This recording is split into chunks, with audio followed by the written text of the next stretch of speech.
Picture this. The year is 1206, and across the wind-swept steppes of Mongolia, a man is proclaimed Great Khan. His name will echo through history as one of the most feared conquerors who ever lived, Genghis Khan.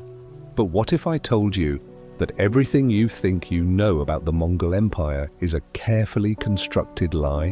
What if the greatest military machine in human history wasn't just about conquest and destruction?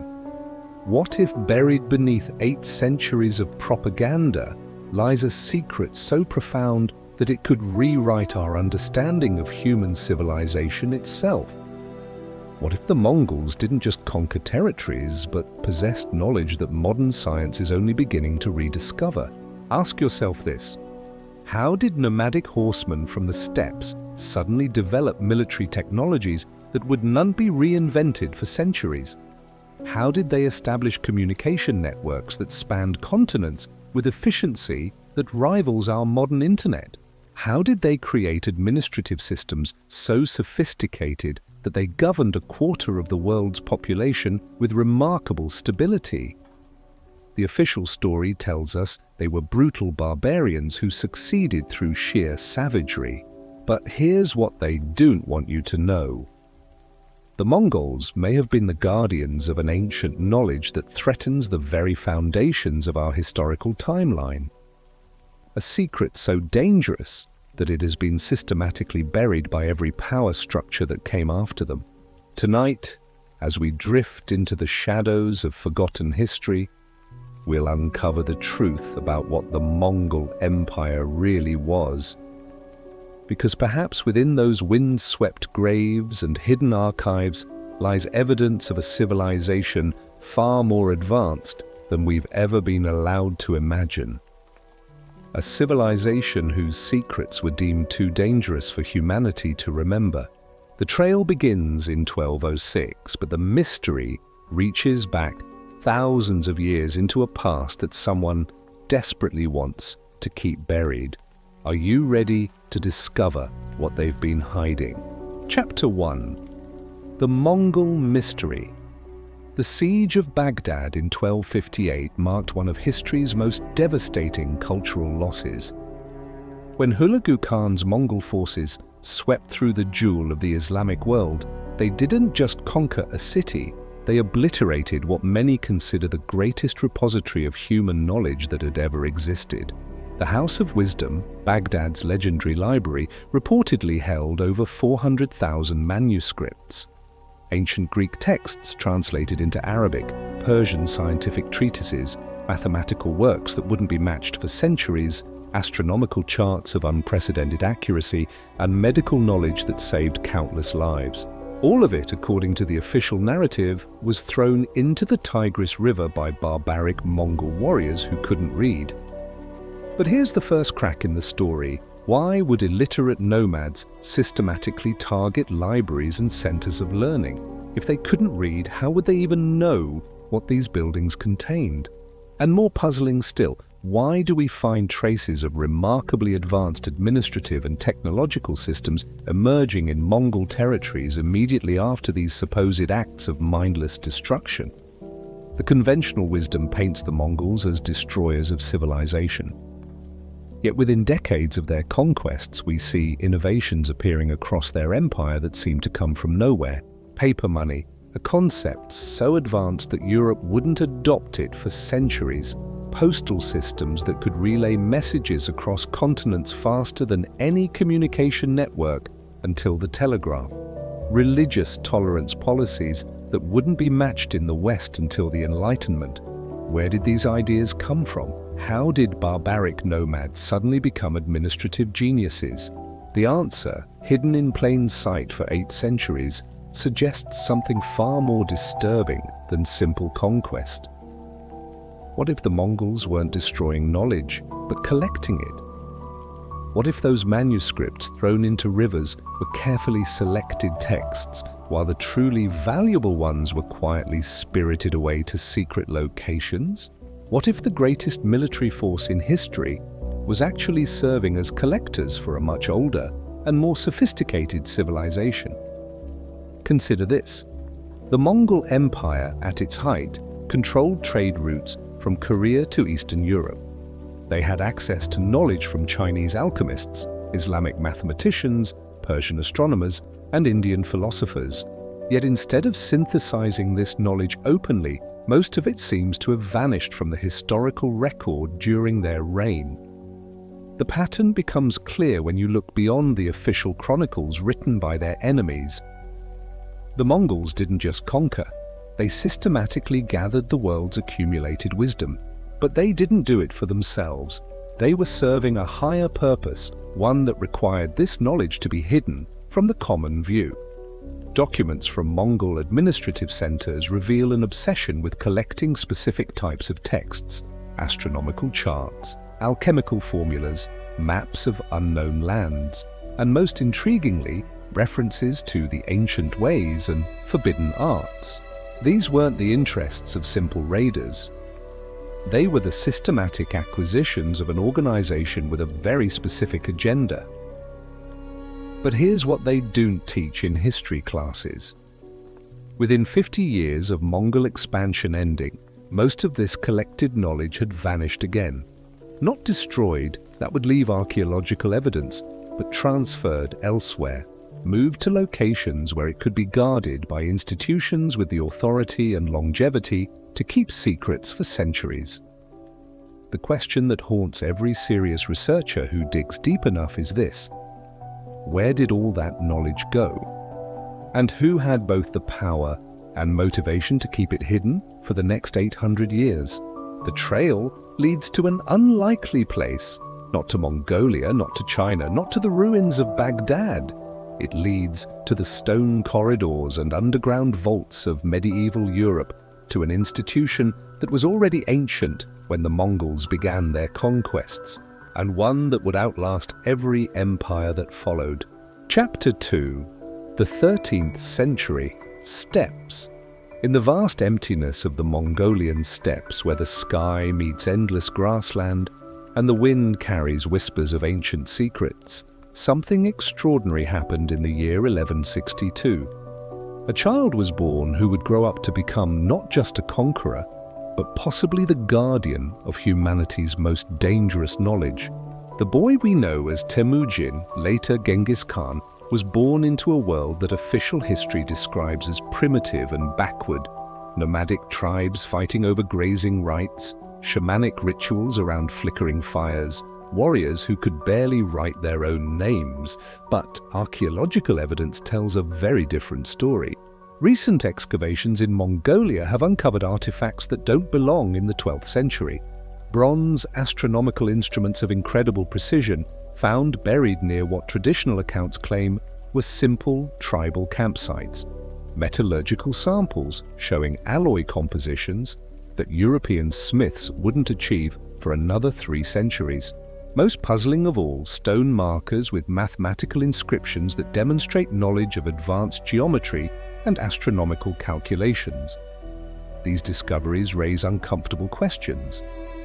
What if the Mongol steppes weren't as primitive as we've been told?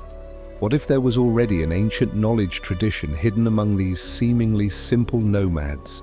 The secret may lie in the shamanic traditions that the Mongols practiced before their conversion to various organized religions. Shamanism, dismissed by modern historians as primitive superstition, may have been a sophisticated system for preserving and transmitting knowledge across generations. The shamanic oral traditions speak of sky wisdom and earth memories, concepts that sound like mythology until you consider what they might actually represent. Mongolian shamans were known for their ability to predict celestial events with remarkable accuracy. They could navigate vast distances using techniques that modern explorers struggle to understand. They possessed detailed knowledge of metallurgy, herbal medicine, and animal husbandry that enabled survival in one of Earth's harshest environments. This wasn't primitive superstition, it was advanced science disguised as spiritual practice. But the most intriguing aspect of Mongol shamanic tradition involves their concept of the great, turning a prophesied time when the children of the sky would emerge from the steppes to gather the world as scattered wisdom before a great darkness fell upon humanity. Sound familiar? What if Genghis Khan's unprecedented military success wasn't just due to superior tactics and discipline?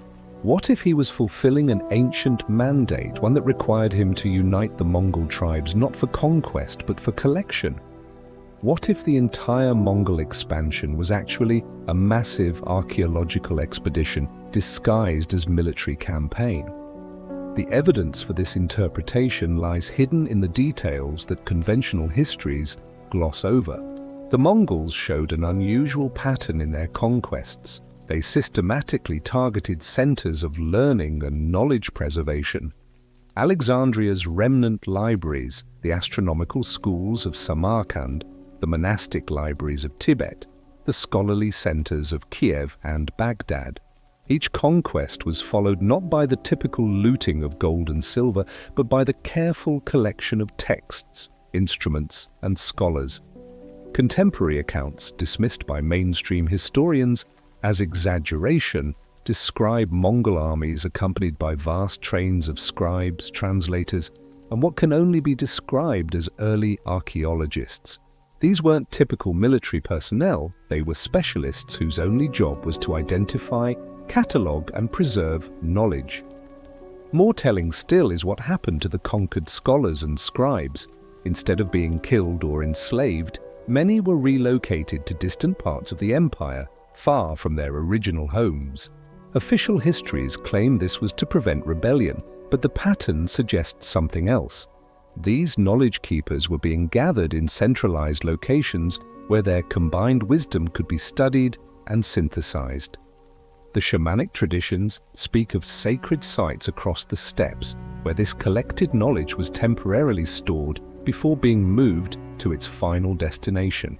Archaeological surveys using ground-penetrating radar have identified several underground chambers in these traditional sacred locations. But whenever excavation permits are requested, they're mysteriously denied by authorities claiming environmental protection concerns. What's hidden in those buried chambers, and why 8 centuries later is someone still working to keep them sealed? Chapter 3. The Records. They destroyed history is written by the victors, but sometimes the victors work very hard to make sure certain stories are never written at all. In the case of the Mongol Empire, we are dealing with one of the most systematic destructions of primary source material in human history, a destruction that continued long after the last Khan had fallen. Here's what should make you suspicious. For an empire that lasted over 150 years and controlled the largest contiguous landmass in human history, we have remarkably few Mongol sources about their own civilization. Most of what we know about the Mongols comes from Chinese, Persian, Russian, and European accounts.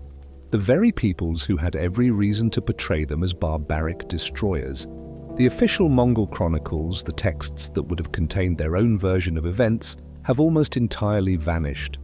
The secret history of the Mongols, our primary native source, survives only in later Chinese translations, and even those copies show clear evidence of deliberate editing and alteration.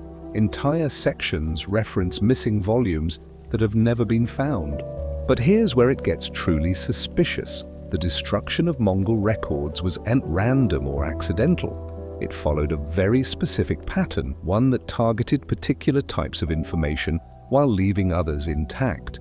Military accounts and tales of conquest were preserved or even embellished, but records of Mongol science, their administrative innovations, their knowledge preservation efforts, and most importantly, their connections to pre-existing knowledge traditions, these systematically disappeared.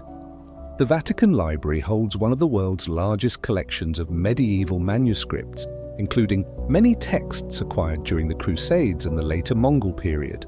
Yet when researchers request access to materials related to Mongol intellectual achievements or their knowledge-gathering activities, they're told such documents either don't exist or are too fragile for examination. Meanwhile, manuscripts depicting Mongol military brutality are readily available for scholarly study. This pattern extends beyond the Vatican. The Imperial Library of Beijing, which should logically hold the most complete records of Mongol administration in China, claims that most Yuan dynasty administrative documents were lost during later dynastic transitions. The National Library of Iran reports similar mysterious losses of Ilkhanate period scientific texts. In Russia, records from the Golden Horde period relating to anything other than military campaigns and tribute collection have virtually vanished. What makes this mass disappearance even more suspicious is the timing.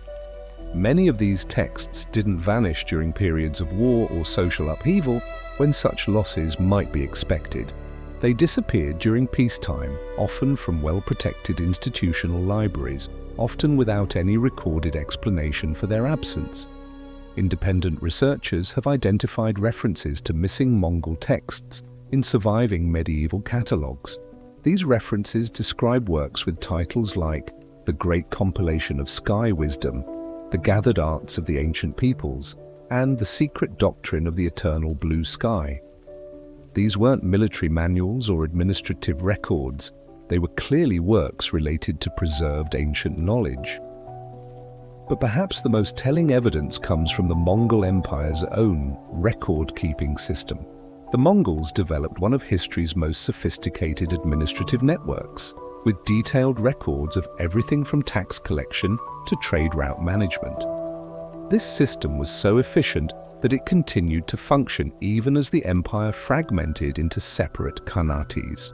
Yet despite this meticulous record-keeping tradition, we have virtually no Mongol documents describing their most important activities, the systematic collection of ancient texts and artifacts from conquered territories. Either the Mongols, known for documenting everything else, mysteriously failed to record their most significant cultural activities, or those records were later systematically removed from the historical archive. The evidence points to a coordinated effort to erase specific aspects of Mongol history while preserving others. Someone with access to libraries and archives across multiple continents has spent centuries ensuring that the world remembers the Mongols as destroyers rather than preservers of knowledge. Who has that kind of reach? Who has that kind of longevity? And what were they so desperate to hide that they'd spend 8 centuries covering it up? Chapter 4: The Vatican and the Eastern Cover-Up. In 1245, Pope Innocent IV dispatched a Franciscan monk named John of Plano Carpini on what history records as a diplomatic mission to the Mongol court. The official story claims this was an attempt to convert the barbaric Mongols to Christianity and assess their threat to Christian Europe. But the true purpose of this mission and the dozens of similar expeditions that followed may have been far more complex and troubling.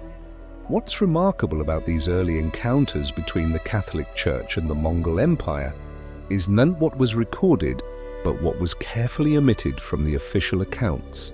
Brother John's reports to Pope Innocent IV describe Mongol military capabilities and political structure in great detail, but they contain peculiar gaps when it comes to Mongol intellectual achievements and their vast collections of ancient texts. Contemporary Chinese and Persian sources describe the Mongol court as filled with scholars from across the known world, working with astronomical instruments, alchemical apparatus, and libraries that contain texts in dozens of languages. Yet the Franciscan accounts barely mention these intellectual resources, focusing instead on descriptions of Mongol heathen practices and military organization. This pattern of selective reporting becomes even more suspicious when you consider what the Catholic Church was dealing with at home during the same period. The 13th century marked a crisis point for medieval Christianity.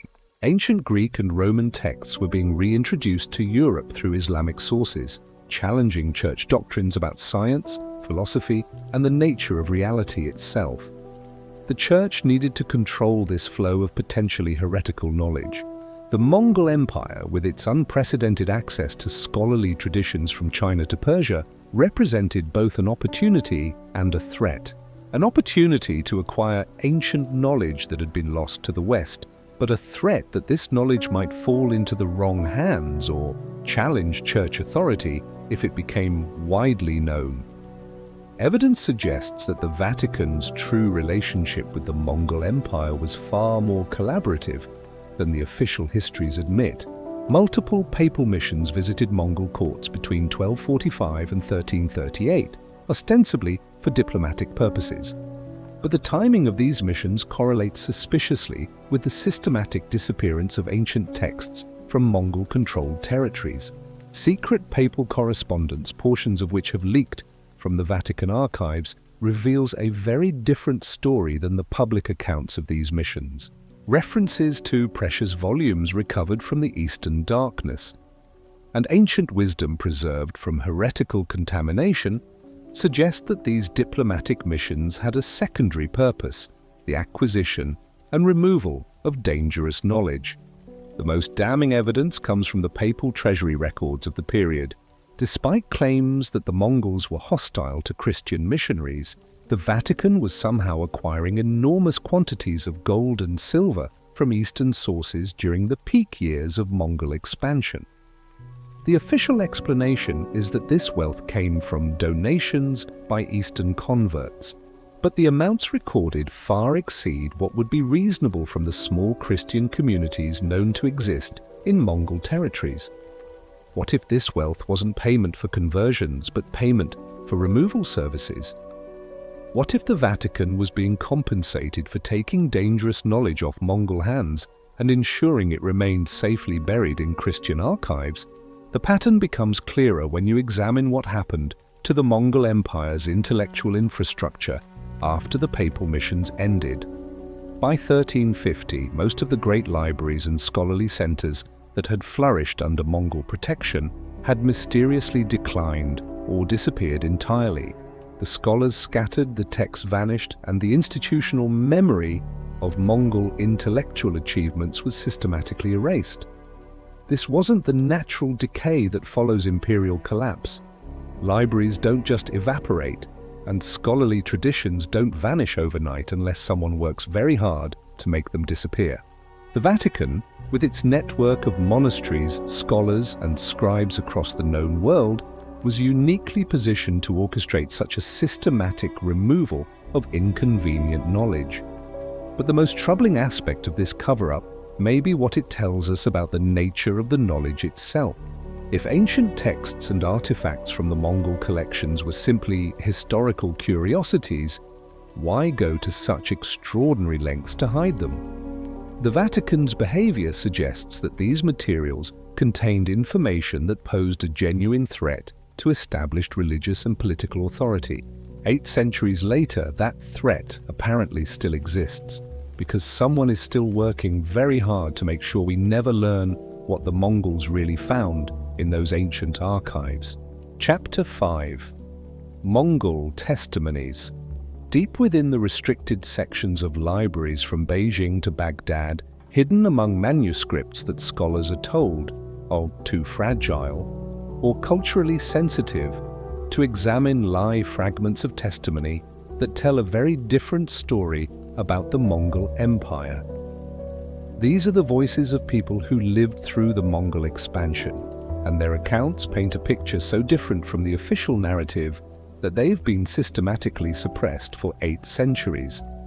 One of the most significant of these suppressed sources is the testimony of Yelu Chu-tsai, a Khitan nobleman who served as an advisor to both Genghis Khan and his successor, Ugadai Khan. Official Chinese histories present Chu-tsai as a simple administrator, but surviving fragments of his private writings reveal something far more extraordinary. Chu-tsai describes the Mongol leadership as the inheritors of an ancient mandate that required them to gather the scattered wisdom of the ancestors before it could be lost forever. He writes of secret councils where Mongol shamans worked alongside Chinese alchemists, Persian astronomers, and scholars from traditions so old their origins had been forgotten. Most remarkably, Chu-tsai's fragments describe vast underground chambers beneath the Mongol capital of Karakorum, where collected texts and artifacts were stored in carefully controlled conditions. He writes of seeing manuscripts in scripts that no living scholar could read, astronomical instruments of impossible precision, and maps that showed lands no one had yet discovered. But Chutsai's testimony goes further. He suggests that the Mongol expansion wasn't random conquest, but a systematic search for specific knowledge. The Mongols, he claims, possessed fragmentary maps and texts that indicated where the rest of the ancient wisdom might be found. Their military campaigns followed these clues, targeting not just political centers, but specific repositories of preserved knowledge. Even more intriguing is the testimony of Marco Polo, but not the sanitized version found in popular accounts of his travels. Recently discovered manuscript fragments in Venetian archives contain portions of Polo's original account that were edited out of later versions. These fragments describe his encounter with Mongol scholars who possessed detailed maps of continents that Europeans hadn't yet reached, including what appears to be accurate depictions of the Americas. Polo writes of visiting Mongol libraries where texts were written in scripts that seemed to predate all known writing systems. He describes astronomical charts that showed celestial mechanics with a precision that wouldn't be matched in Europe for centuries. Most remarkably, he claims to have seen evidence that the Mongols had made contact with civilizations that official history insists didn't exist. Persian historian Atta Malik Juvaini, who wrote one of the primary contemporary accounts of Mongol expansion, left behind personal notes that contradict his official chronicle. While his published work describes the Mongols as destructive barbarians, his private writings tell of encountering Mongol administrators who displayed knowledge of advanced mathematics, astronomy, and natural philosophy that surpassed anything known in the Islamic world. Juvaini's notes describe visiting a Mongol archive where texts in dozens of languages were being systematically translated and compiled.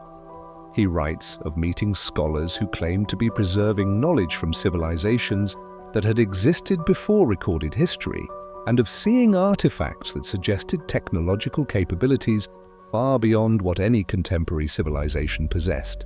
Perhaps most significantly, multiple independent sources describe the Mongol practice of sacred evacuation, the systematic removal of the most important texts and artifacts from conquered territories. Unlike typical military looting, this was a carefully organized operation that prioritized ancient manuscripts, astronomical instruments, and religious artifacts over gold and jewels. These testimonies consistently describe the Mongols not as destroyers of knowledge, but as its desperate preservers. They suggest that the Mongol leadership believed they were racing against time, gathering the world's accumulated wisdom before some approaching catastrophe could destroy it forever. But here's the most disturbing part. Every single one of these alternative testimonies was systematically edited, hidden, or destroyed by later authorities. The fragments that survive do so only by accident, tucked away in forgotten corners of archives or preserved in private collections that escaped official notice. Someone has spent centuries ensuring that the world remembers the Mongols as barbarians rather than scholars. The question is why? What knowledge were they preserving that someone still doesn't want us to discover? Chapter 6: The Asian Conspiracy. In the remote mountains of Mongolia, there stands a structure that does not appear on any tourist map and is unmentioned in any official historical survey. Local herders call it the Silent Archive, and accessing it requires permission from authorities who claim it doesn't exist. But satellite imagery clearly shows a complex of buildings built into the mountainside, and ground-penetrating radar reveals extensive underground chambers that someone has gone to great lengths to keep hidden. This isn't the only such site. Across Asia, from the Altai Mountains to the Gobi Desert, researchers have identified dozens of locations that show clear signs of artificial construction but remain off-limits to archaeological investigation. These sites share common characteristics. They're located along the old Mongol trade routes. They show evidence of medieval construction techniques, and they're all under the protection of government agencies that refuse to discuss their contents. What's hidden in these locations? And why, 8 centuries after the fall of the Mongol Empire, are modern governments still working to keep them secret? The answer may lie in the geopolitical implications of what the Mongols actually accomplished. If the Mongol Empire was indeed a sophisticated knowledge-gathering operation rather than simple military conquest, then the true map of human civilization needs to be completely redrawn. Ancient trade networks, technological exchanges, and cultural connections extend far beyond what current historical models acknowledge. Modern China, Mongolia, Russia, Iran, and other nations that inherited former Mongol territories all share a curious reluctance to permit deep archaeological investigation of Mongol-era sites. Official explanations cite everything from environmental protection to cultural sensitivity, but the pattern suggests coordinated suppression of information that could challenge current geopolitical boundaries and historical narratives. Consider this. If the Mongols possessed advanced maps showing accurate depictions of the Americas, Australia, and Antarctica centuries before their official discovery, it would fundamentally challenge the Western narrative of exploration and discovery.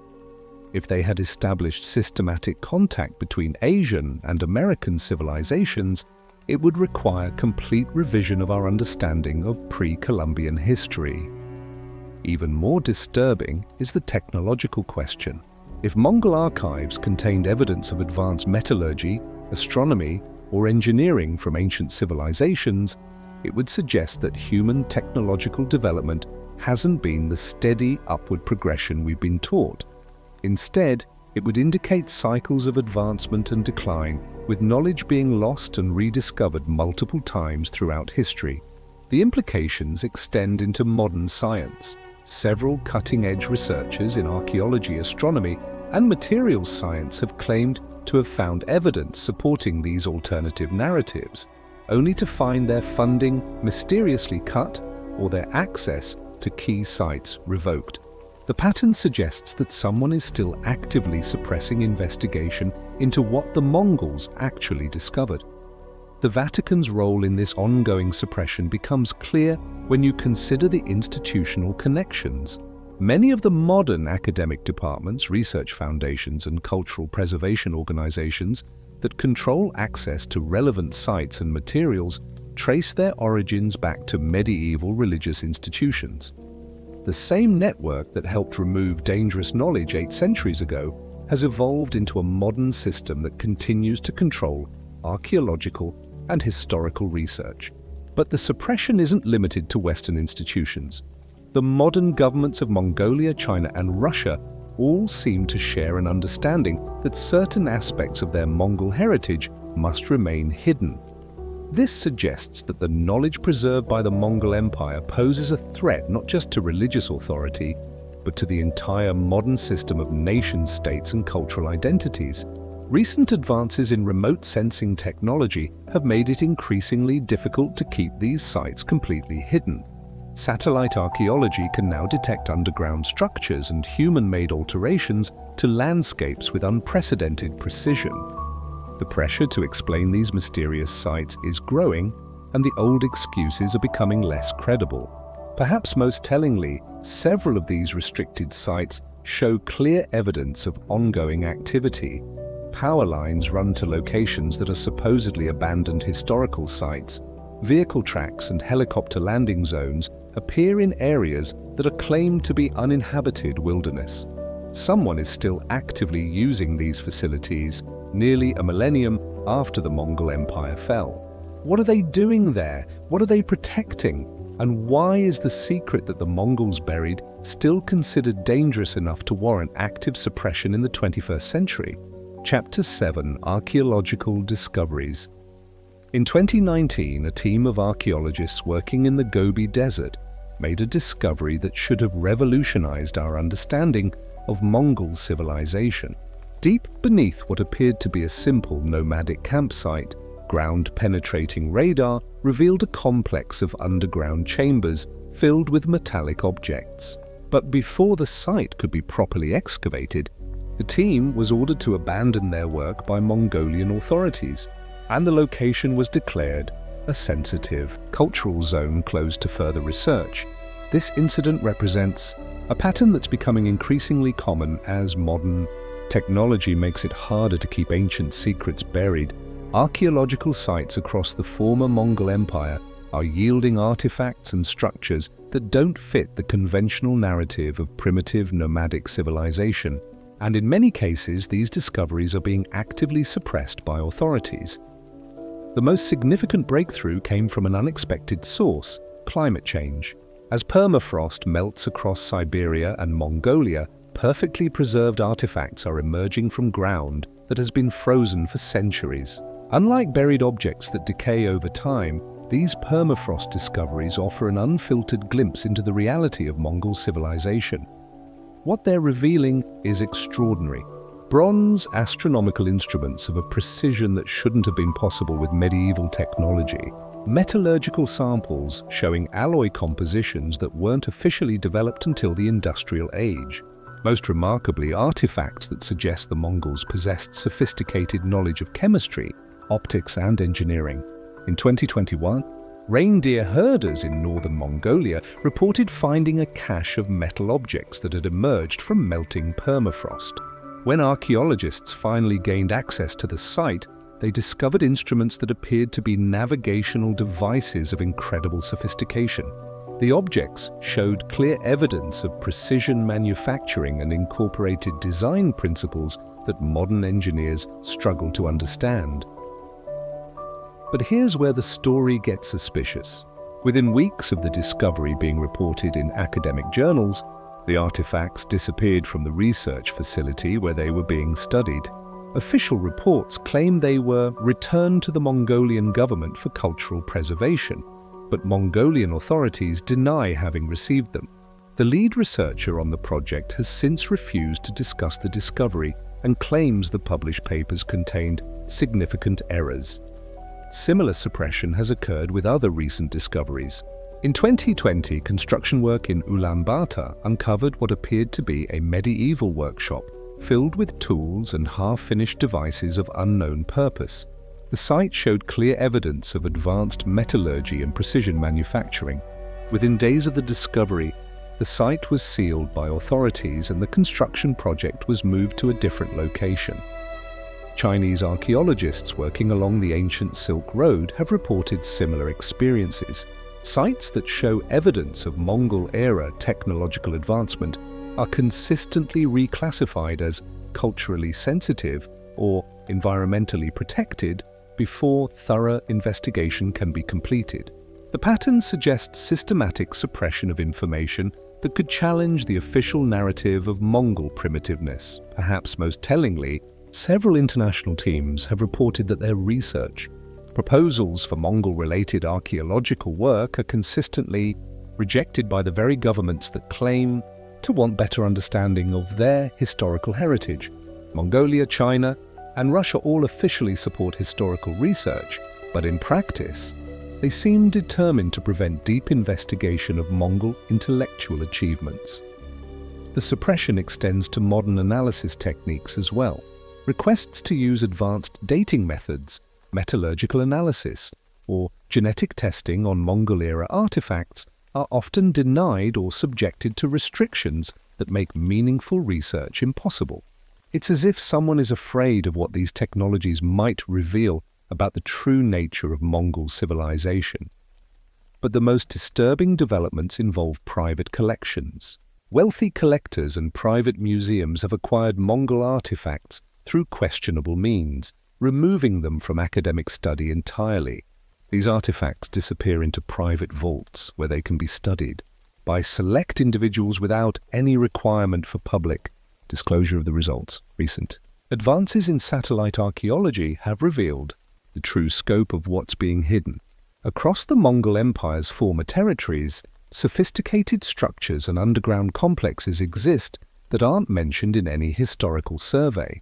These sites show clear evidence of advanced engineering and suggest a level of technological capability that challenges everything we've been taught about medieval civilization.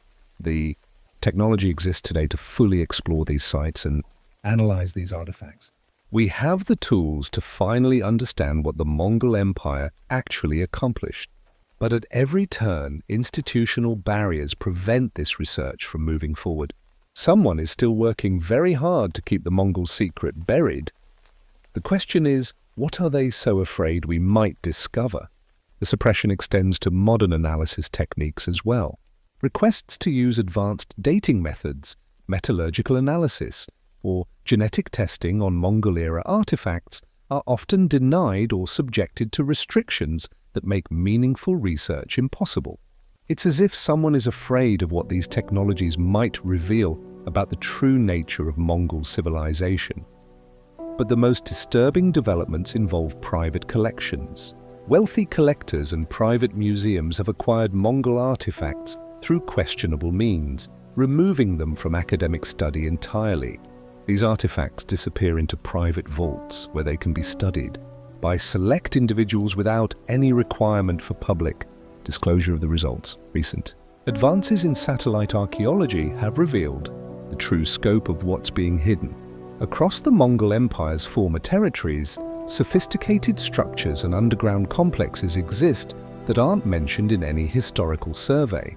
These sites show clear evidence of advanced engineering and suggest a level of technological capability that challenges everything we've been taught about medieval civilization. The technology exists today to fully explore these sites and analyze these artifacts. We have the tools to finally understand what the Mongol Empire actually accomplished. But at every turn, institutional barriers prevent this research from moving forward.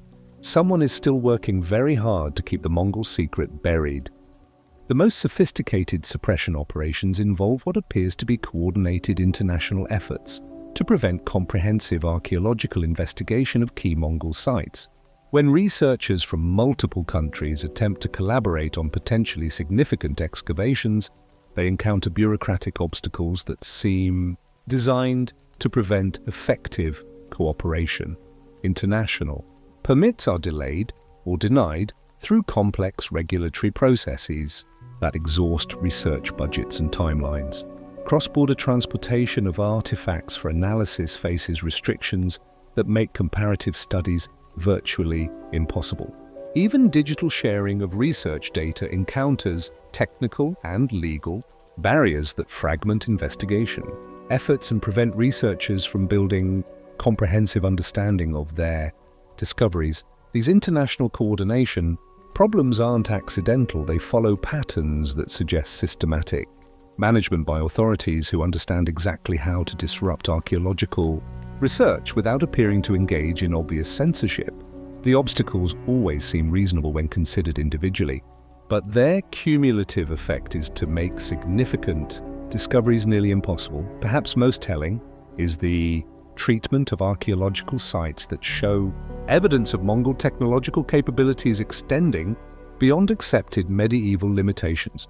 Sites that contain sophisticated metallurgical workshops, precision manufacturing facilities, or advanced astronomical observation platforms are consistently reclassified in ways that restrict access and prevent thorough investigation. Environmental protection designations are frequently applied to archaeological sites just as they begin to yield interesting results. Cultural sensitivity restrictions are imposed that limit investigation methods and prevent the use of technologies that might reveal inconvenient evidence. Even tourist development projects are sometimes used to restrict archaeological access, with commercial interests taking priority over scientific investigation. The pattern suggests that someone is monitoring archaeological research worldwide and deploying appropriate countermeasures. Whenever investigations threaten to reveal evidence that challenges approved historical narratives, this monitoring system appears to operate through academic networks, government agencies, and international organizations that most researchers consider neutral professional resources, but advances in remote sensing technology are making it increasingly difficult to hide the true scope of what lies buried across the former Mongol Empire. Ground-penetrating radar can detect underground structures from aircraft or satellites, revealing architectural complexes that official surveys claim don't exist. Magnetometry can identify metallic objects and industrial sites that suggest technological capabilities far beyond what conventional histories acknowledge. Most intriguingly, thermal imaging from space can detect heat signatures that indicate ongoing activity at supposedly abandoned archaeological sites. Several locations across Mongolia, Central Asia, and Eastern Europe show clear evidence of current human activity at sites that authorities claim have been uninhabited for centuries. These thermal signatures suggest that some former Mongol sites aren't just restricted for preservation purposes, they're actively being used for unknown purposes by people who prefer to remain invisible to public scrutiny. The question is, what are they doing at these ancient locations, and why do they need to keep their activities secret? The most disturbing recent development involves the systematic removal of artifacts from newly discovered sites before academic researchers can examine them. Local reports from across the former Mongol Empire describe teams of specialists arriving at archaeological sites immediately after significant discoveries are reported, removing materials under various official authorizations that prevent academic study. These removal teams don't appear to be working for any publicly known institution. They arrive with sophisticated equipment, legal documentation that prevents interference, and transportation capabilities that suggest substantial organizational backing. The artifacts they collect disappear into private facilities that researchers are never allowed to access. This systematic artifact removal suggests that someone is actively working to prevent public understanding of what the Mongol Empire actually accomplished. Rather than simply suppressing research, they're physically removing evidence before it can be properly studied and documented. The technology deployed by these removal teams often exceeds what would be available to normal archaeological expeditions. Reports describe specialized equipment for detecting and extracting buried artifacts, transportation systems capable of moving large objects quickly and quietly, and analytical capabilities that allow immediate assessment of discovery significance. The speed and efficiency of these operations suggests prior knowledge of what might be found at specific sites. This implies either exceptional intelligence gathering capabilities or access to information about Mongol archaeological sites that isn't available through normal historical and archaeological channels. Most troubling of all is evidence that these artifact removal operations are coordinated with the same institutions that control access to historical archives and restrict academic research. The timing of removals often correlates with periods when researchers are pursuing investigations that might lead to inconvenient discoveries. The systematic nature of these operations reveals that modern suppression of Mongol archaeological evidence isn't just passive resistance to inconvenient research, it's active collection and concealment of materials that someone considers too dangerous for public knowledge. This raises the most disturbing question of all. If artifacts from the Mongol Empire are being systematically collected and hidden from public view, where are they being taken? What institutions have the resources and authority to operate archaeological removal teams across multiple countries and continents? The answer may lie in the same network of organizations that has been suppressing knowledge about Mongol intellectual achievements for 8 centuries. The institutions that helped hide inconvenient evidence in the medieval period appear to have evolved sophisticated modern capabilities for continuing their ancient mission of knowledge control, but advances in independent monitoring technology are making it increasingly difficult for these operations to remain completely hidden. Satellite surveillance, digital communication networks, and international collaboration between independent researchers are beginning to reveal the scope of ongoing suppression activities. The question facing us today is whether we're prepared to demand answers about what's being hidden from us, and whether we have the courage to insist on access to archaeological evidence that powerful institutions have decided should remain forever buried. Chapter 8. The Truth, the Academy. Fears in the hallowed halls of Harvard, Oxford, and the Sorbonne. There exists an unspoken understanding among medieval historians. Certain questions about the Mongol Empire are simply not asked. It's not that these questions are forbidden, that would be too obvious. Instead, they're subtly discouraged, defunded, and marginalized until ambitious young scholars learn to focus their research on safer topics. Dr. Sarah Chen discovered this academic taboo the hard way. As a promising postdoctoral researcher at Cambridge, she submitted a grant proposal to investigate technological transfers between Mongol and European civilizations. Her preliminary research had uncovered evidence suggesting far more sophisticated scientific exchange than conventional histories acknowledged. The grant was not just rejected, her academic advisor suggested she might want to consider a different field of study entirely. Chen's experience illustrates a systematic pattern within academic institutions. Research that challenges the primitive barbarian narrative of Mongol civilization faces institutional resistance that goes far beyond normal scholarly skepticism. This resistance operates through funding mechanisms, publication gatekeeping, and career advancement structures that effectively prevent serious investigation into Mongol intellectual achievements. The pattern becomes clear when you examine which Mongol-related research receives institutional support.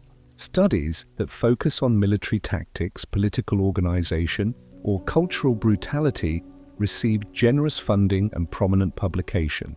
But proposals to investigate Mongol science, technology, or knowledge preservation efforts are consistently rejected or underfunded to the point of impossibility. This academic suppression extends to archaeological research as well. Universities that have the resources to conduct major excavations in former Mongol territories consistently focus on sites related to military campaigns or political administration. Sites that might reveal evidence of advanced technology or sophisticated knowledge systems remain unexplored, despite clear archaeological potential. The justification offered for this selective research focus is always academic respectability. Mongol military and political history, scholars are told, represents serious historical inquiry, but research into Mongol intellectual achievements is dismissed as speculative or pseudo-scientific, regardless of the quality of evidence presented. Behind this academic gatekeeping lies a more disturbing reality. Many of the world's most prestigious historical research institutions maintain financial and institutional connections to organizations that benefit from keeping certain historical narratives intact. University endowments, research grants, and publication opportunities often depend on maintaining relationships with institutions that have their own reasons for suppressing inconvenient historical truths. The Vatican, despite its claims of supporting historical research, maintains considerable influence over medieval studies through funding mechanisms and institutional partnerships. Catholic universities, which conduct much of the world's medieval research, operate under doctrinal constraints that make certain types of historical inquiry effectively impossible. But the suppression isn't limited to religious institutions. Government funding agencies in Mongolia, China, Russia, and other former Mongol territories show clear bias against research that might challenge national historical narratives or reveal international connections that current geopolitical structures prefer to keep hidden. Perhaps most tellingly, the few scholars who have managed to publish research suggesting advanced Mongol technological capabilities have found their careers systematically destroyed. Publications are retracted on technical grounds. Research positions are eliminated due to budget constraints, and academic reputations are questioned through whisper campaigns that make future employment impossible. The message to the academic community is clear. Certain aspects of Mongol history are off-limits, and scholars who ignore this understanding do so at their own professional peril. This creates a self-reinforcing cycle where fewer researchers are willing to investigate forbidden topics, making it easier to dismiss the few who do as outliers or cranks. The most insidious aspect of this academic suppression may be how it shapes public understanding of history. When universities, the institutions supposedly dedicated to seeking truth regardless of consequences, consistently avoid certain types of historical inquiry, it signals to the broader public that these topics are somehow illegitimate. or unworthy of serious consideration, but advances in independent research technology are making it increasingly difficult to maintain this academic gatekeeping. Crowd-funded research projects, private archaeological expeditions, and international collaboration networks are beginning to investigate the questions that traditional institutions refuse to explore. The results of these independent investigations are starting to challenge the comfortable assumptions that have dominated Mongol studies for centuries. Evidence is emerging that suggests the Mongol Empire possessed technological and intellectual capabilities that conventional histories have systematically ignored or explained away. The academic establishment's response to these challenges has been predictable: dismissal, marginalization, and attacks on the credibility of researchers who dare to present inconvenient evidence. But the evidence is becoming too substantial to ignore, and the suppression is becoming too obvious to deny. The truth about what the Mongol Empire actually accomplished is finally beginning to emerge, despite 8 centuries of systematic suppression. And that truth threatens to revolutionize not just our understanding of medieval history, but our entire conception of human civilization's development. The question facing the academic world is simple: will they continue to serve as guardians of comfortable lies? Or will they finally fulfill their supposed mission of seeking truth wherever it may lead? But the resistance to truth runs deeper than simple institutional inertia. The modern academic establishment has become so invested in maintaining approved historical narratives that challenging them threatens the very foundations of scholarly authority. When professors have built entire careers on teaching sanitized versions of medieval history, admitting that fundamental assumptions about the Mongol Empire might be wrong would require intellectual honesty. That few are prepared to demonstrate the psychological barriers to accepting inconvenient evidence about Mongol intellectual achievements reveal themselves in the responses of established scholars when confronted with anomalous findings. Rather than approaching new evidence with the curiosity that supposedly drives scientific inquiry, academic authorities consistently respond with hostility, dismissal, and personal attacks on researchers who dare to question conventional wisdom. This defensive response pattern suggests that more than just professional reputation is at stake. The systematic suppression of Mongol intellectual achievements appears to be protecting something more fundamental than historical accuracy. It's protecting a worldview that requires certain civilizations to remain primitive and certain knowledge to remain safely buried in the past. The academic gatekeeping system has evolved sophisticated methods for neutralizing threats to approved narratives without appearing to engage in obvious censorship. Young researchers learn quickly that certain topics are career suicide, not through explicit prohibition, but through the systematic destruction of scholars who venture into forbidden territory. Dissertation committees reject proposals that might lead to inconvenient discoveries. Peer reviewers find technical flaws in research that challenges conventional timelines. Academic conferences exclude presentations that might upset established authorities. Most insidiously, the system has developed methods for co-opting potentially dangerous research by redirecting it toward approved conclusions. Researchers who discover evidence of advanced Mongol capabilities are encouraged to interpret their findings in ways that minimize their significance or attribute them to contamination, misdating, or previously unknown influences from properly advanced civilizations. The result is an academic environment where the most important questions about human history are systematically avoided, not through direct prohibition, but through a complex system of incentives and punishments that guide researchers away from inconvenient truths. Scholars learn to self-censor, avoiding topics that might threaten their careers while convincing themselves that they're engaged in objective historical inquiry. This self-censorship system is particularly effective because it creates the illusion of academic freedom while ensuring that truly dangerous research never occurs. Scholars can investigate any topic they choose, as long as their investigations don't challenge fundamental assumptions about technological development, civilizational progress, or the distribution of knowledge throughout history.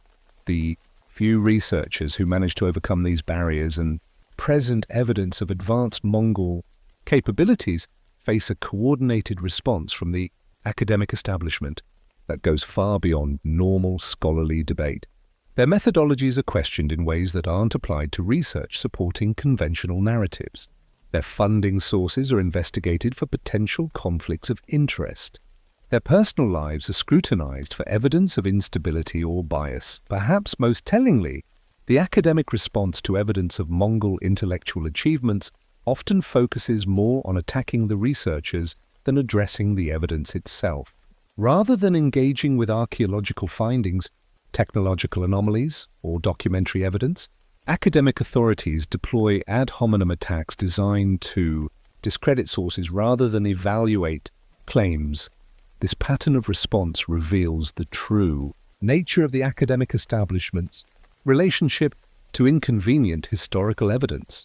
They're not engaged in honest scholarly inquiry. They're serving as guardians of approved interpretations that serve institutional and political interests beyond the pursuit of historical truth.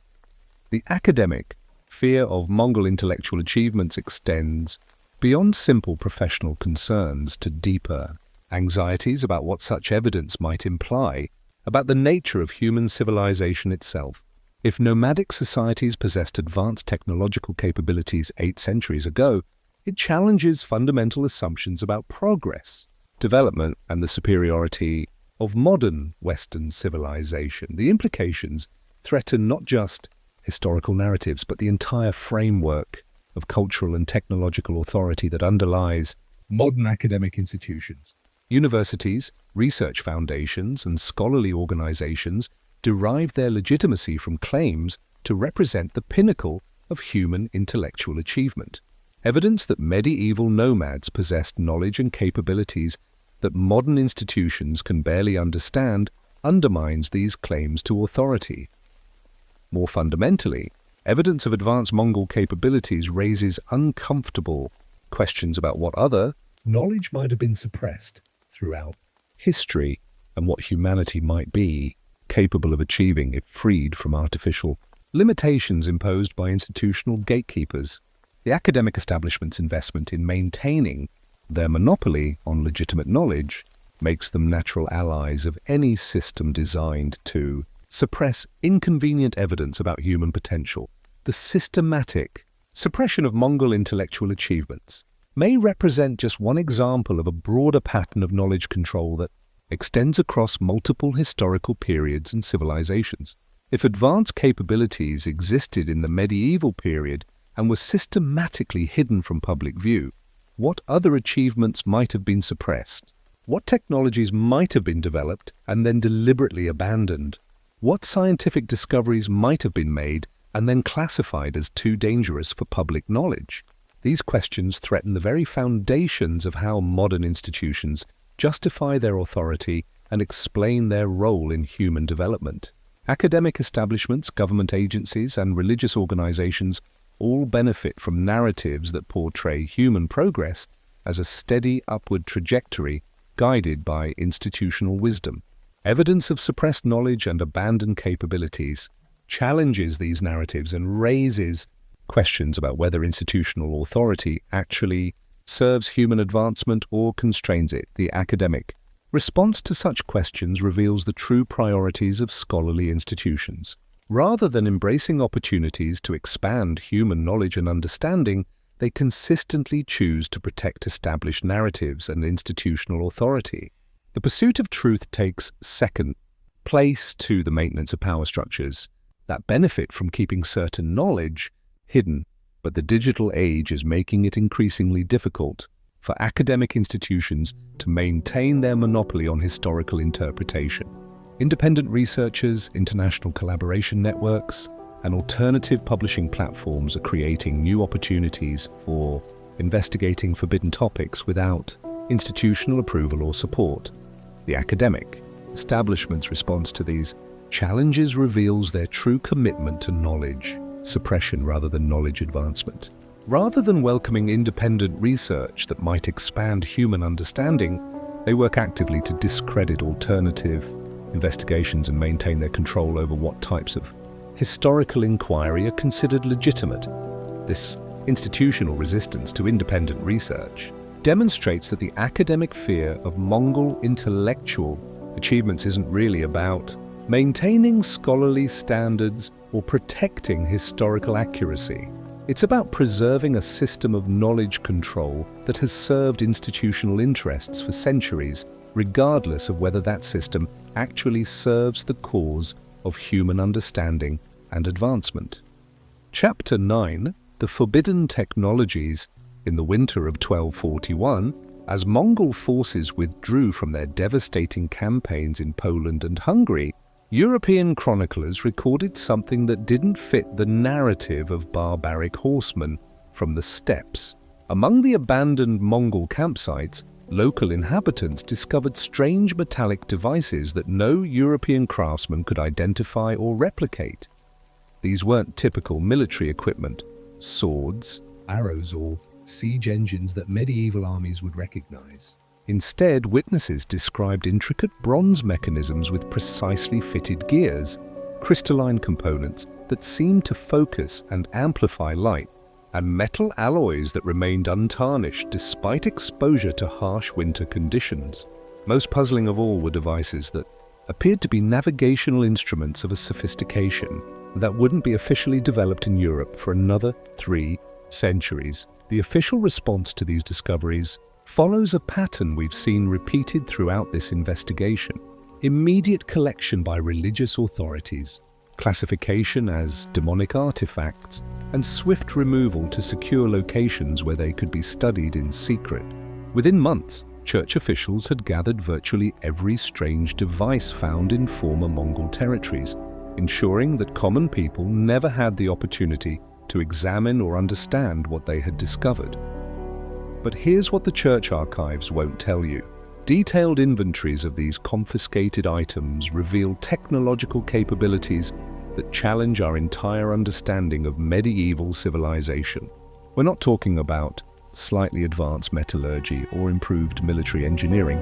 The evidence points to technologies that wouldn't be officially invented until the Industrial Revolution, and in some cases, technologies that modern science is only beginning to understand. Among the most significant discoveries were optical devices that could magnify distant objects with clarity that European astronomers wouldn't achieve until the invention of the telescope 4 centuries later.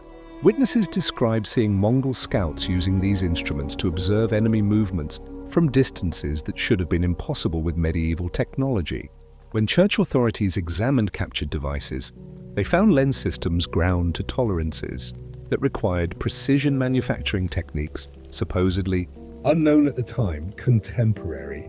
Accounts describe these optical instruments in detail that modern engineers find remarkably accurate. The devices incorporated compound lens systems with multiple elements, sophisticated mounting mechanisms that allowed for precise adjustment, and protective casings that demonstrated advanced understanding of materials science. Most intriguingly, some instruments appeared to incorporate prisms or mirrors that could redirect light in ways that enhanced viewing capabilities beyond simple magnification. European witnesses reported seeing Mongol commanders using these devices to coordinate cavalry movements across battlefields spanning dozens of miles. The precision of Mongol tactical coordination, which historians have traditionally attributed to superior horsemanship and discipline, may actually have resulted from technological advantages that gave them unprecedented battlefield awareness and communication capabilities. But the optical technology extended beyond military applications.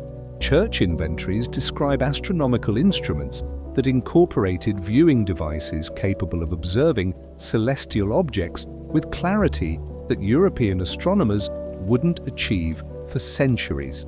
These weren't simple telescopes. They were sophisticated instruments that combined optical magnification with precision mounting systems and calibrated measurement capabilities. Even more disturbing were the metallurgical achievements. Analysis of Mongol weapons and tools revealed alloy compositions that combined metals in proportions that shouldn't have been possible without advanced knowledge of chemistry and sophisticated smelting techniques. Some samples contain trace elements that don't occur naturally in regions where the items were manufactured, suggesting either extensive trade networks that reached continents Europeans hadn't yet discovered, or knowledge of chemical processes that could artificially create these materials. The metallurgical analysis reveals compositions that modern engineers recognize as advanced steel alloys, designed for specific performance characteristics. Mongol weapons showed evidence of differential hardening techniques that created blades with hard, cutting edges and flexible spines, a combination of properties that requires sophisticated understanding of metallurgical science. Some samples incorporated what appears to be early forms of composite materials, combining metallic and non-metallic components in ways that enhanced strength while reducing weight. Perhaps most remarkably, several artifacts showed evidence of surface treatments that provided corrosion resistance superior to anything available in medieval Europe. These treatments weren't simple oxidation or crude plating. They represented systematic application of chemical processes that required detailed understanding of molecular interactions and reaction kinetics. The navigational instruments present perhaps the most troubling questions. Mongol armies demonstrated the ability to coordinate movements across vast distances with precision that implies sophisticated understanding of geography, astronomy, and timekeeping. Captured instruments included devices that functioned as highly accurate compasses, but using principles that differed from the magnetic compasses known to medieval Europeans. Some navigational devices appeared to operate using celestial observations, incorporating star charts and mathematical calculations that required knowledge of spherical trigonometry centuries before these concepts were officially developed. The instruments included graduated scales, adjustable components, and calculation aids that enabled precise determination of position and direction under various conditions. Church scholars who attempted to understand these navigational systems discovered that they incorporated mathematical principles that contradicted accepted medieval understanding of geography and astronomy. The devices assumed a spherical Earth with accurate estimations of planetary circumference, included corrections for seasonal variations in stellar positions, and incorporated timekeeping mechanisms that accounted for longitudinal differences in ways that wouldn't be officially understood until the development of modern chronometry. But the most controversial discoveries involve what can only be described as mechanical computation devices. European witnesses described seeing Mongol administrators using bronze instruments covered with intricate gear systems and rotating discs marked with symbols and numbers. These devices appeared to perform complex calculations automatically, producing results that Mongol bureaucrats used for everything from tax assessment to military logistics. When church scholars attempted to reverse engineer these computational devices, they discovered mathematical principles that challenged the foundations of medieval arithmetic and geometry. The instruments incorporated gear ratios that functioned as mechanical calculators capable of performing multiplication, division, and more complex mathematical operations through purely mechanical processes. The computational devices revealed understanding of mathematical concepts that European scholars wouldn't encounter until the Renaissance. Rediscovery of ancient Greek mathematics.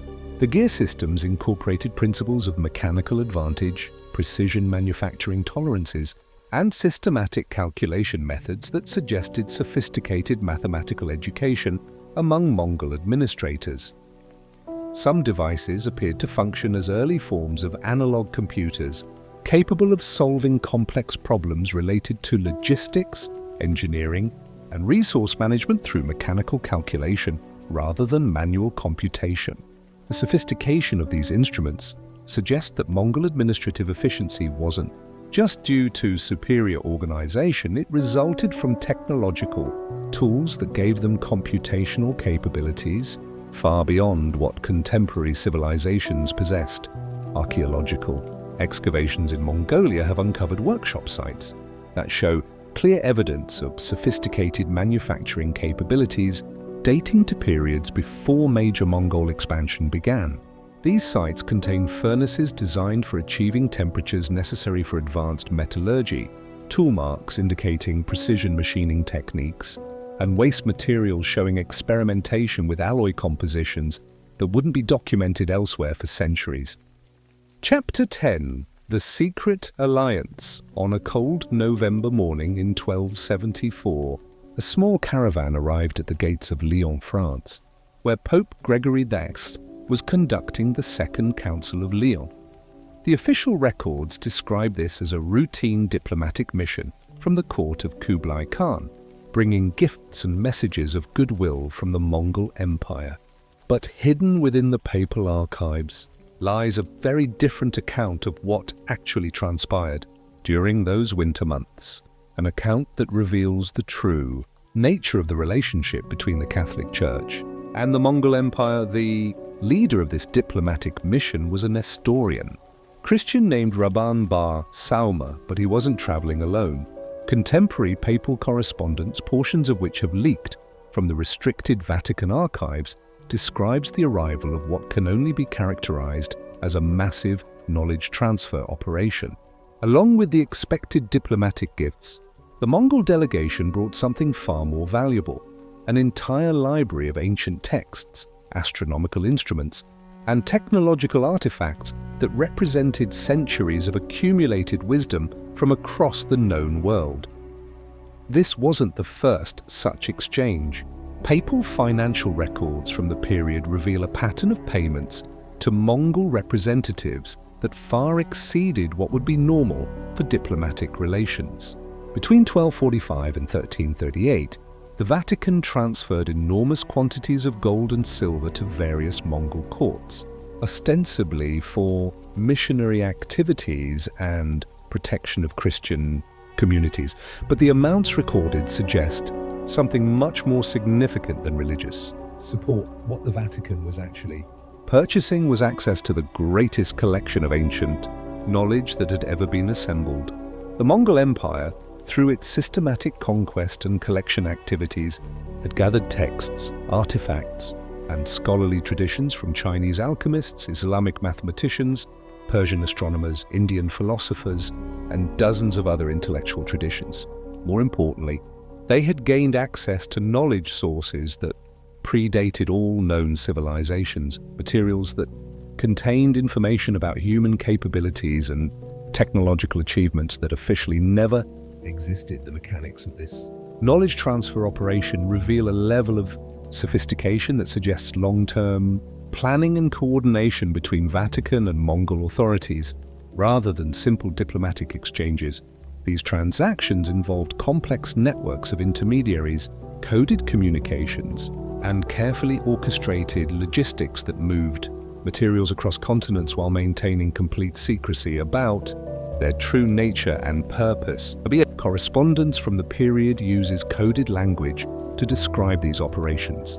References to precious volumes recovered from Eastern darkness and ancient wisdom preserved from heretical contamination appear throughout official Vatican communications, but the most revealing documents describe the establishment of specialized facilities within Vatican territory for examination and preservation of recovered materials, and the recruitment of select scholars sworn to absolute discretion regarding their studies. The Vatican wasn't just acquiring these materials, they were building an infrastructure to study, understand, and selectively exploit the knowledge they represented. Hidden within the Vatican complex, specialized workshops were established where church scholars worked alongside former Mongol administrators to decode ancient texts, reverse engineer technological artifacts, and synthesize information from multiple knowledge traditions. But this collaboration went far beyond simple knowledge transfer.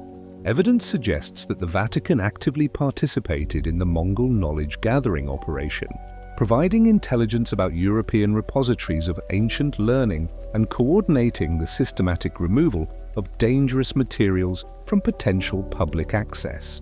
The Crusades, officially launched to reclaim Christian holy sites, may have served as cover for large-scale archaeological expeditions designed to recover specific artifacts and texts that the Vatican-Mongol alliance needed to complete their collection.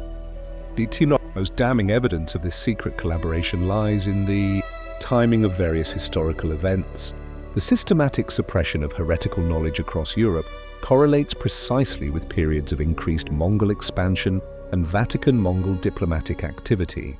As Mongol forces identified and collected ancient materials in Asia and the Middle East, Vatican forces simultaneously moved to secure similar materials in European territories, ensuring that no repository of dangerous knowledge remained outside their joint control. This coordination required a level of intelligence, sharing and strategic planning that challenges the official narrative of medieval diplomatic capabilities. The Catholic Church and the Mongol Empire weren't just allies of convenience. They were partners in a systematic operation to monopolize humanity's intellectual heritage for purposes that remain unclear 8 centuries later. The evidence for this partnership becomes even more compelling when you examine the specific types of knowledge that were systematically targeted during this period. Rather than random collection of valuable materials, the Vatican-Mongol alliance appears to have been following a detailed agenda focused on acquiring particular categories of ancient wisdom. Astronomical and mathematical texts received highest priority, particularly those that challenged accepted models of cosmic structure and planetary motion. The alliance systematically gathered works that described heliocentric solar systems, calculated planetary orbits with precision that wouldn't be officially achieved until the Renaissance, and contained mathematical principles that European scholars wouldn't rediscover for centuries. Alchemical and proto-scientific materials formed another priority category. The alliance collected treatises on metallurgy, chemistry, optics, and natural philosophy that contained practical knowledge for creating advanced technologies. These weren't theoretical works, they were instruction manuals for achieving capabilities that officially didn't exist during the medieval period. Most intriguingly, the alliance showed particular interest in geographical and cartographical materials that depicted accurate maps of regions that Europeans hadn't yet discovered.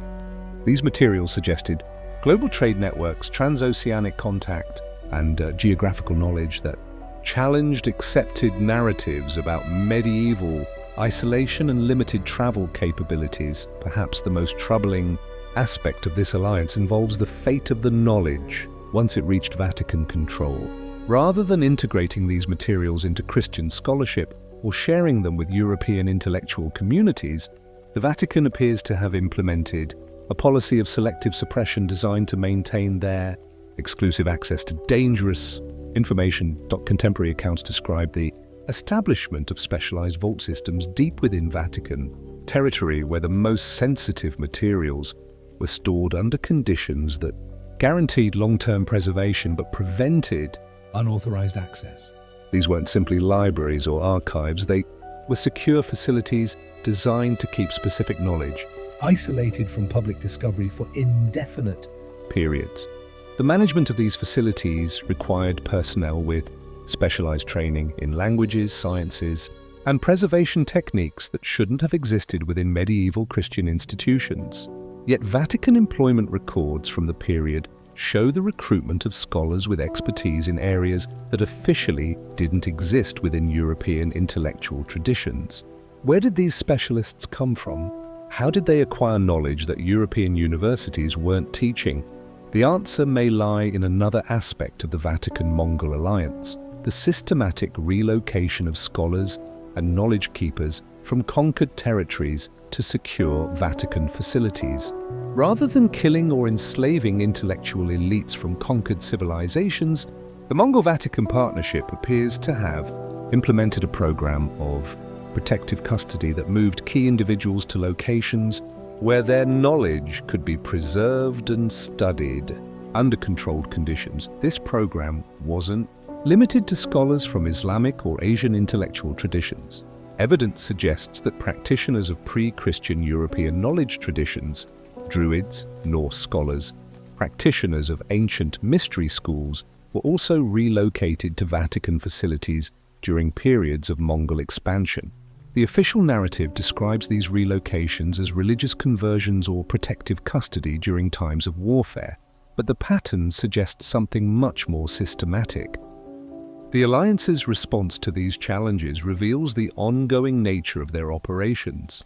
Rather than simply maintaining passive secrecy, they are actively working to counter threats to their knowledge monopoly through sophisticated information warfare campaigns, coordinated discrediting of independent researchers, and strategic deployment of alternative explanations for inconvenient evidence. What we can say with certainty is that the relationship between the Catholic Church and the Mongol Empire was far more complex and significant than conventional histories acknowledge. The two institutions didn't just coexist during the medieval period, they collaborated in an operation that fundamentally shaped the trajectory of human intellectual development for the next 8 centuries. The alliance that began with a diplomatic mission in 1204 created a knowledge control system that continues to influence what humanity is allowed to know about its own capabilities and heritage. Until this system is finally dismantled and the hidden archives are open for public examination, we'll continue to live in the shadow of an ancient conspiracy that has shaped human civilization in ways we're only beginning to understand. The materials collected through the Vatican-Mongol alliance may represent the most comprehensive archive of human intellectual achievement ever assembled. But as long as they remain hidden in secure vaults, accessible only to those who serve the interests of institutions that prioritize control over knowledge, humanity will remain ignorant of its own true heritage and capabilities. Chapter 11, The Underground Network Doctor. Elena Vasquez thought she was investigating routine irregularities in medieval manuscript cataloging when she stumbled upon something that would change her understanding of how knowledge is controlled in the modern world. As a curator at the British Museum's Department of Medieval Manuscripts, she had access to documents that most scholars never see. But what she discovered in the summer of 2018 revealed the existence of a contemporary network that has been systematically suppressing information about human history.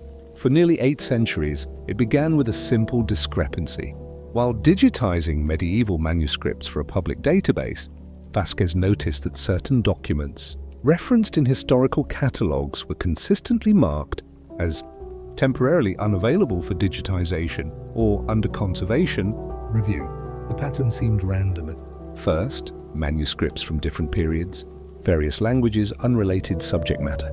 But as she dug deeper, a disturbing connection emerged.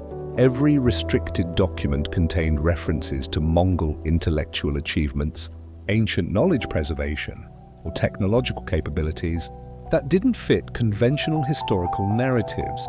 Vasquez's attempts to access these restricted materials led her into a bureaucratic maze that revealed the true scope of modern knowledge suppression. Her requests were shuffled between departments, subjected to review committees that never seemed to meet, and ultimately rejected on technical grounds that made no logical sense. When she persisted, she discovered that her security clearance for accessing certain museum collections had been mysteriously revoked.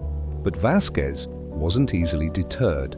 Using her network of international colleagues, she began investigating similar restrictions at major museums, libraries, and universities around the world. What she found was a coordinated system of knowledge control that operates across institutional boundaries and national borders with efficiency that would be impressive if it weren't so disturbing. The network doesn't operate through dramatic secrecy or obvious suppression. Instead, it functions through bureaucratic mechanisms that appear routine but systematically prevent public access to specific types of historical evidence.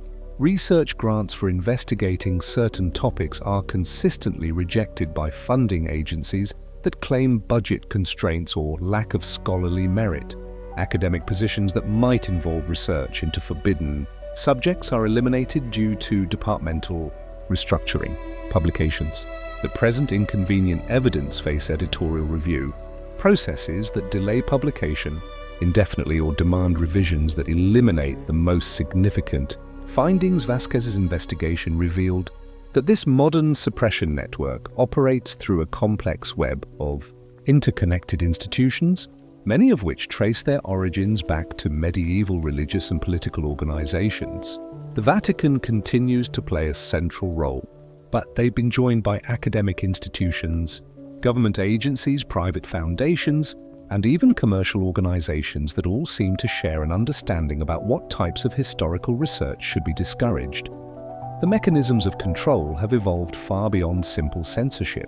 Modern knowledge suppression operates through funding structures that reward certain types of research while starving others of resources.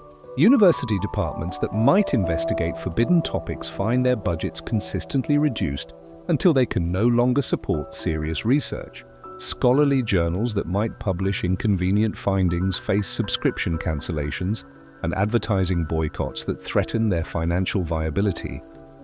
Perhaps most insidiously, the network shapes public understanding through educational curricula that systematically exclude certain types of historical information. Textbook publishers, curriculum committees, and educational standards organizations all seem to operate according to unwritten rules about what aspects of human history should be emphasized and what should be ignored or marginalized.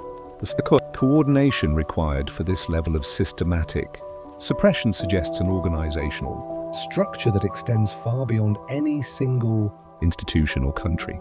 Vasquez's research revealed evidence of regular communication between suppression network members, coordinated policy development, and resource sharing that indicates active management of global knowledge control operations. But who manages this network? How are decisions made about what knowledge should be suppressed? And what authority gives them the right to determine what humanity is allowed to know about its own history? The answers to these questions led Vasquez into the most secretive levels of modern knowledge control. Through painstaking investigation, she identified a series of private organizations that operate behind the scenes of public institutions, providing funding, guidance, and coordination for suppression activities. These organizations don't appear in phone books or maintain public websites. They operate through invitation-only membership, coded communications and financial structures that make their activities virtually invisible to outside scrutiny. The most significant of these organizations appears to be something called the Custodial Foundation for Historical Preservation, a private institution that provides funding and guidance to museums, universities, and research organizations around the world. On the surface, the foundation appears to support historical research and cultural preservation, but Vasquez's investigation revealed that their funding comes with detailed restrictions about what types of research may be conducted and what findings may be published. The Foundation's board of directors reads like a who's who of international academic and cultural leadership, including university presidents, museum directors, and government officials responsible for education policy.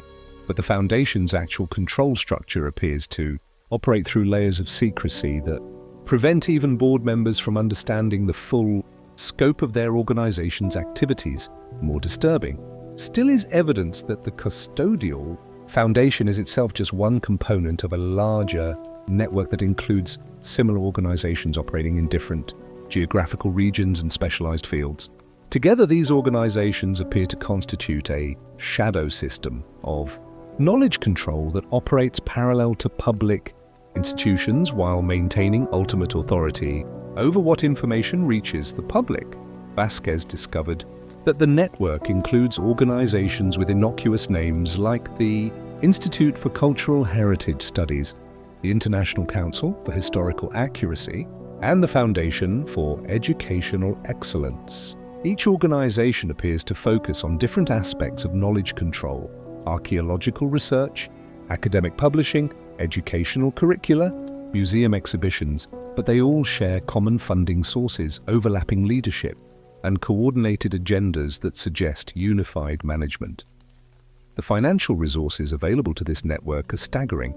Vasquez's investigation revealed annual budgets that rival those of major government agencies, funded through complex arrangements involving private donations, government contracts, and commercial partnerships that make the true sources of support virtually impossible to trace. The network has sufficient resources to influence research activities at major universities, fund archaeological expeditions worldwide, and maintain sophisticated monitoring systems that track potentially dangerous research across multiple disciplines. But the network's influence extends far beyond financial control. They have developed sophisticated methods for identifying researchers who might investigate forbidden topics, monitoring their activities and intervening when necessary to prevent inconvenient discoveries from reaching public attention. This monitoring system operates through academic networks, professional associations, and publishing organizations that most researchers consider neutral professional resources. Lead the way. Network's most sophisticated operations involve what Vasquez terms controlled revelation, or the strategic release of historical information in ways that serve their agenda while maintaining overall control over public understanding. Rather than suppressing all information about forbidden topics, they manage how information is presented, ensuring that any revelations occur in contexts that make them appear either insignificant or unreliable. This controlled revelation strategy explains why occasional discoveries about advanced ancient technologies or sophisticated historical civilizations are allowed to surface in mainstream media, but only in forms that can be easily dismissed as speculation or sensationalism. The network apparently prefers to manage public understanding rather than attempt total suppression, which might draw unwanted attention to their activities. The strategy involves several coordinated tactics. First, they ensure that significant discoveries are initially presented through channels that lack credibility, tabloid publications, fringe websites, or researchers with questionable reputations. This immediate association with unreliable sources makes it difficult for legitimate scholars to take the information seriously later. Second, they deploy teams of credentialed researchers to provide alternative explanations for inconvenient evidence. When ancient technologies are discovered that challenge conventional timelines, network-funded experts quickly produce academic papers that attribute the anomalies to contamination, misdating, or previously unknown natural phenomena. These alternative explanations don't need to be particularly convincing. They just need to create enough doubt to discourage further investigation. Third, they use their influence over academic publishing to ensure that research challenging approved narratives faces systematic obstacles to publication. Papers that present evidence of advanced ancient capabilities are subjected to unusually rigorous peer review, assigned to reviewers who are predisposed to reject inconvenient findings, or held in editorial limbo until researchers give up and move on to safer topics. Vasquez's investigation also revealed the extent to which modern technology has been co-opted to serve knowledge suppression goals. Internet search algorithms are designed to minimize public access to information about forbidden historical topics. When people search for information about ancient technologies, advanced prehistoric civilizations, or systematic knowledge suppression, the algorithms prioritize results that either debunk such ideas or redirect attention to approved topics. Social media platforms systematically suppress content that might lead people to investigate inconvenient aspects of human history.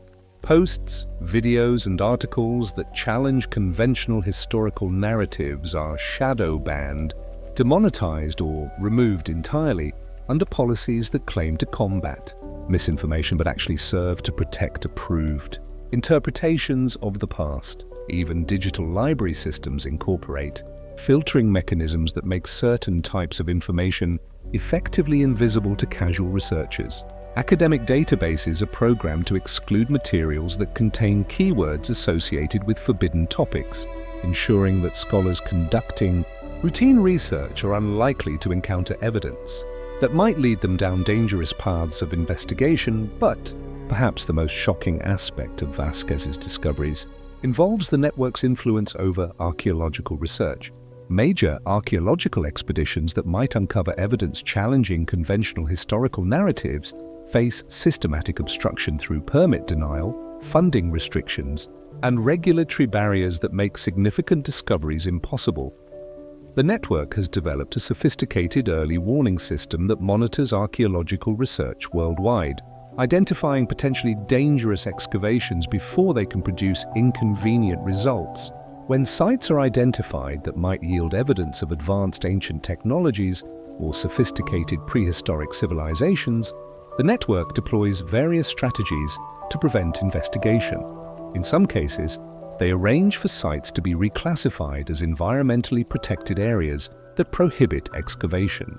In others, they ensure that excavation permits are delayed or denied through bureaucratic procedures that exhaust researchers' patience and funding. Most effectively, they often arrange for sites to be purchased by private developers who can excavate without academic oversight, ensuring that any significant discoveries remain hidden from public view.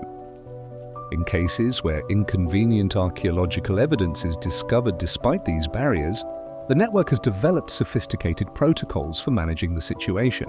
Artifacts disappear into private collections where they can't be studied by independent researchers. Excavation sites are reclassified as protected areas that prohibit further research, and researchers who make inconvenient discoveries find their careers systematically destroyed through coordinated character assassination campaigns. The network's response to Dr. Vasquez's own investigation illustrates these tactics in action.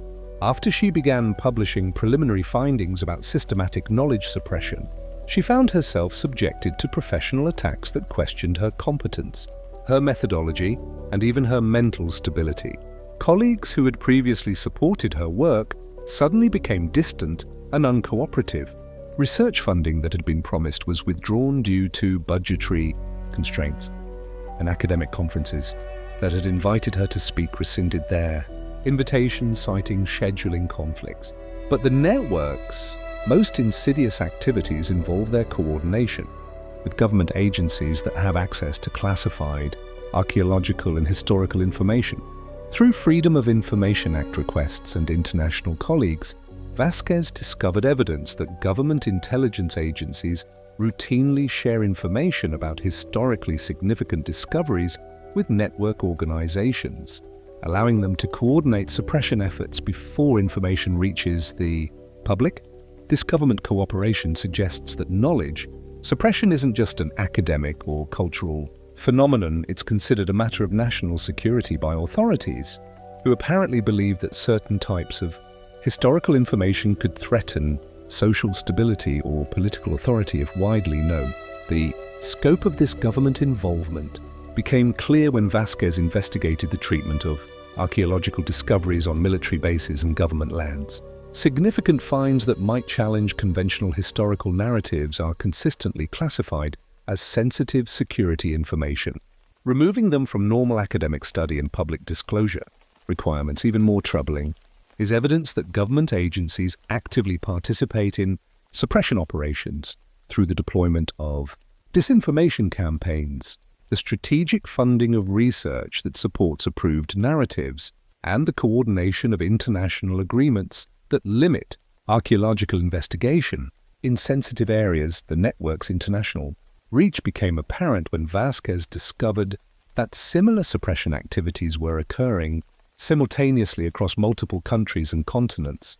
Research restrictions, funding limitations, and academic pressure campaigns were being coordinated through international organizations that operate under the guise of promoting cultural preservation and educational excellence. The scope and sophistication of this modern knowledge control network reveals that the ancient conspiracy Vasquez set out to investigate has evolved into something far more comprehensive and influential than she initially imagined.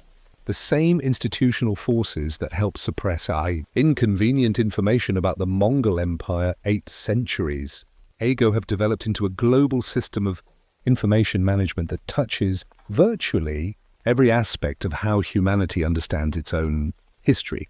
The network's activities aren't limited to passive suppression. They actively work to shape public understanding through the promotion of alternative explanations for inconvenient evidence. When ancient technologies are discovered that shouldn't exist according to conventional timelines, network-funded researchers are deployed to provide interpretations that minimize their significance or attribute them to previously unknown natural Phenomena. When archaeological sites reveal evidence of advanced ancient civilizations, network-influenced media organizations promote explanations that either debunk the discoveries entirely or frame them in ways that don't challenge fundamental assumptions about human development. The goal isn't necessarily to hide all evidence of ancient achievements, but to ensure that such evidence is interpreted in ways that don't threaten established power structures or approved historical narratives. The network's influence extends into educational systems through their control over curriculum development, textbook content, and teacher training program. Students at all levels learn versions of history that systematically exclude information about ancient technological achievements, sophisticated prehistoric civilizations, and evidence of systematic knowledge suppression throughout recorded history. This educational control ensures that each new generation grows up with limited awareness of humanity's true capabilities and heritage. By the time students reach university level, they've been so thoroughly conditioned to accept conventional historical narratives that they rarely question fundamental assumptions about human development or seek evidence for alternative interpretations of the past. But advances in independent research capabilities and international communication are making it increasingly difficult for the network to maintain total control over historical information. Crowdfunded research projects, international collaboration networks, and alternative publishing platforms are beginning to challenge the network's authority in ways that weren't possible even a decade ago. The network's response to these challenges reveals the ongoing and adaptive nature of their operations. Rather than simply maintaining passive secrecy, they are actively working to counter threats to their knowledge monopoly through sophisticated information warfare campaigns, coordinated discrediting of independent researchers, and strategic deployment of alternative explanations for inconvenient evidence. Recent developments suggest that the network is investing heavily in next-generation suppression technologies, including artificial intelligence systems that can monitor global research activities in real time, identify potentially dangerous investigations before they produce results, and automatically deploy countermeasures to prevent inconvenient discoveries from reaching public attention. The network appears to be preparing for a future where traditional gatekeeping mechanisms may no longer be sufficient to maintain their control over human knowledge. Their investments in technological suppression capabilities suggest that they recognize the growing threat posed by independent research and international collaboration, and are developing new methods to maintain their ancient monopoly on dangerous truth. Vasquez's investigation has revealed the existence of the network, but dismantling it will require coordinated action by researchers, journalists, and citizens who refuse to accept that certain knowledge should remain forever hidden from public view. The ancient secret that the network guards may finally be approaching, the moment when it can no longer be contained by traditional suppression methods. The question facing us today is whether we're prepared to handle the truth that 8 centuries of systematic suppression has kept hidden, and whether we have the courage to demand access to the knowledge that powerful institutions have decided we're not ready to possess. The modern guardians of ancient secrets have evolved sophisticated methods for maintaining their control, but they may finally be facing challenges that their centuries-old system cannot overcome. The underground network that Dr. Vasquez discovered represents the modern evolution of a knowledge control system that began with the secret alliance between the Vatican and the Mongol Empire. That system has survived and adapted through 8 centuries of social, political, and technological change, but it may finally be approaching its limits. In an age of global communication and independent research capabilities, whether humanity will finally gain access to its suppressed heritage depends on whether enough people are willing to ask the questions that the network has spent centuries ensuring are never asked, and demand answers that powerful institutions have determined should never be given. As we reach the end of this journey through the shadows of forgotten history, the pieces of a monumental conspiracy begin to form a terrifying picture. What we've uncovered isn't just the story of one empire's rise and fall, it's evidence of a systematic 8th century effort to hide the truth about human civilization itself. The Mongol Empire wasn't the barbaric destroyer of knowledge that history books describe. It was something far more significant and dangerous to established power structures. A sophisticated operation dedicated to preserving humanity's most ancient and advanced knowledge before it could be lost forever. The shamanic traditions of the steppes weren't primitive superstitions, they were the guardians of scientific and technological wisdom that predated all known civilizations. When Genghis Khan united the Mongol tribes, he wasn't just creating a military force, he was assembling the last repository of humanity's true heritage, knowledge that powerful institutions have spent 8 centuries ensuring remains buried. The systematic targeting of libraries and learning centers wasn't destruction, it was the most ambitious archaeological expedition in human history, one designed to gather the scattered fragments of an advanced civilization that someone desperately wanted erased from memory. The evidence we've examined points to a truth that threatens the very foundations of our historical timeline. The maps showing unknown continents, the astronomical instruments of impossible precision, the metallurgical achievements that shouldn't have existed, the vast underground archives that modern governments still guard.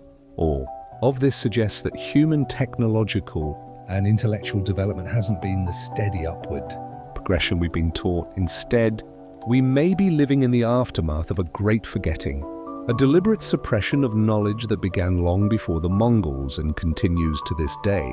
The Vatican's role in this conspiracy extends far beyond simple religious authority.